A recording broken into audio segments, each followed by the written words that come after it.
लड़की को नींद की गोली खिलाया और अपनी हसरतें पूरी कर ली। फिर उसके बाद अपनी प्यास बुझाने लगा। हमेशा एक लड़की मेरे ऑफिस में आती थी और मेरा खाना खा जाती थी। एक दिन मैंने खाने में नींद की गोलियां मिला दी और उसे अपने स्टोर रूम ले जाकर अपनी सारी हसरतें पूरी कर लिया। बरसों की आग जो लगी थी मेरे सीने में, आज वह बुझ गई थी। वह बहुत रोई, लेकिन मैंने उसकी बात ना सुनी। मैं भी बहुत बेबस था। ऐसा मौका मैं हाथ से नहीं जाने दे सकता था। कई साल बाद उस लड़की ने मेरे साथ ऐसा किया जो आज तक कभी भूल नहीं पाया। जी हाँ दोस्तों, मेरे साथ जो हुआ वह सब मैंने डायरी में लिख दिया है, जो अब आपको रानी जी सुनाएगी। ये बात उस समय की है जब मैं अपनी पढ़ाई करके अपनी जॉब लगने का इंतजार कर रहा था और मेरी जॉब शहर में एक बड़े से ऑफिस में लग गई थी। मैं अपना गांव छोड़कर शहर में कमरा लेकर रहने लगा। मैंने एक नौकरानी को काम पर रखा था। वह घर का सारा काम करने के बाद मुझे खाना पैक करके दे देती थी, जो मैं ऑफिस ले जाकर खाता था। मैंने टिफिन निकाला खाने के लिए तो देखा टिफिन खाली था। अगले दिन फिर वही हुआ। मैंने अपने केबिन में एक कैमरा लगवा लिया और तभी मैंने देखा एक लड़की मेरे बैग से टिफिन निकाल कर खा रही थी। फिर मैंने सोचा चलो आज इनको सबक सिखाता हूँ। मैंने खाने में नींद की गोलियां मिला दिया। अगले दिन वह लड़की फिर से आई और मेरा टिफिन निकाल कर खा गई। मैं उसको उठाकर अपने स्टोर रूम ले गया। वह देखने में तो कपड़ों से बहुत करीब लग रही थी, लेकिन वह बहुत ही ज्यादा खूबसूरत और उसकी आंखें नीली थी।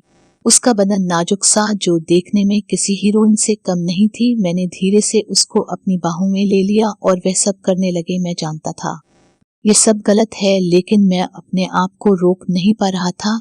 मेरी उम्र भी 28 साल हो गई थी।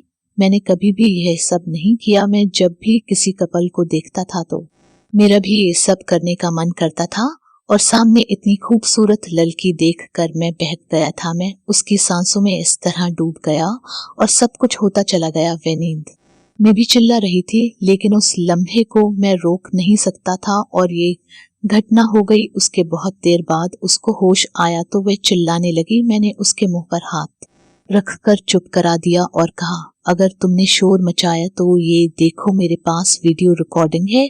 तुम मेरा खाना चुरा कर खाती थी। ये वीडियो मैं पुलिस को दिखा दूंगा। पुलिस तुमको पकड़कर जेल में डाल देगी। ये सब सुनकर वह चुप हो गई और उसने अपने कपड़े पहने और वहां से तुरंत ही भाग गई। मैंने सोचा कल फिर आएगी, लेकिन उसके बाद वे कभी भी नहीं आई। इस बात को कई महीने गुजर गए।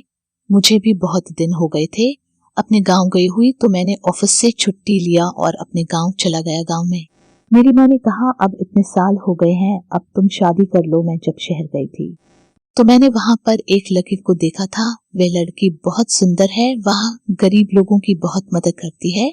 अगर तुम चाहो तो उसको देख लो। तो मैंने कहा ठीक है। फिर हम दोनों लोग लड़की देखने शहर आ गए। मैंने लड़की को देखा और बातचीत की। मुझे वह लड़की बहुत ही अच्छी लगी। हम दोनों की फिर शादी हो गई। सुहागरात वाले दिन जैसे ही मैंने उसका घूंघट हटाया, मेरे तो होश ही उड़ गया। या कोई और नहीं, या तो वही लड़की थी जो मेरा खाना चुरा लेती थी और जिसके साथ मैंने गलत काम किया था। मैंने उससे पूछा, तुम यहाँ कैसे आ गई? मेरी तो शादी किसी दूसरी लड़की से हुई थी। उस लड़की ने मुझसे कहा, क्या सोचते थे कि इतनी आसानी से मुझसे पीछा छुड़ा लेंगे? मेरी जिंदगी बर्बाद करके क्या मैं आपको इतनी आसानी से छोड़ देती? मैंने उसी दिन सोच लिया था कि अब तो मैं आपको बताकर ही रहूंगी। आपने मेरी गरीबी का फायदा उठाया था। मैं आपके ऑफिस में ही साफ सफाई का काम करती थी और मुझे जब भूख लगी तो मैंने आपका टिफिन खा लिया। मुझे आप बहुत ही अच्छे और शरीफ लगते थे, इसलिए मैं आपका रोज खाना खा लिया करती थी। मुझे नहीं पता था आप मेरे साथ ऐसा गलत काम करेंगे, इसलिए मैंने और मेरी बहन ने यह सब प्लान बनाया था। आप जिसको देखने आए थे वह मेरी बहन थी। मैंने आपके और आपके परिवार के बारे में पूरी जानकारी इकट्ठा करी और आपकी माँ से नजदीकी बढ़ाई और उनके सामने अच्छी बनी रही और शादी करके मैं आज आपके सामने आ गई। अब आप आज मुझे एक्सेप्ट करो या ना करो मैं नहीं जानती, लेकिन मुझे जो करना था वह मैंने कर दिया। मैंने उससे कहा, मैंने जो गलती की थी आज मैं उसको जरूर सुधार लूंगा। मैं तुमको जरूर एक्सेप्ट कर लूंगा। मैं दिन रात अपनी उस गलती के लिए रोता था, लेकिन आज तुमने ये काम करके मेरे दिल पर जो पत्थर रखा था वह हटा दिया। मैं तुमसे बहुत खुश हूँ और तुम्हें पूरे दिल से अपनी पत्नी मानने के लिए तैयार हूँ, आज से और अभी से तुम मेरी पत्नी हो।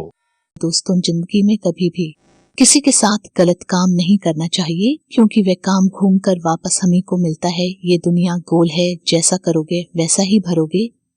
इसलिए हर इंसान के साथ अच्छा ही करो, चाहे वह गरीब हो, छोटा हो, बड़ा हो, चाहे जैसा हो, उसके साथ अच्छा ही करो। और यह कहानी आपको कैसी लगी कमेंट में जरूर बताएं। चैनल को लाइक, शेयर और सब्सक्राइब जरूर कर दो। मैं एक नई कहानी के साथ आपसे फिर मिलने जरूर आऊंगी। धन्यवाद।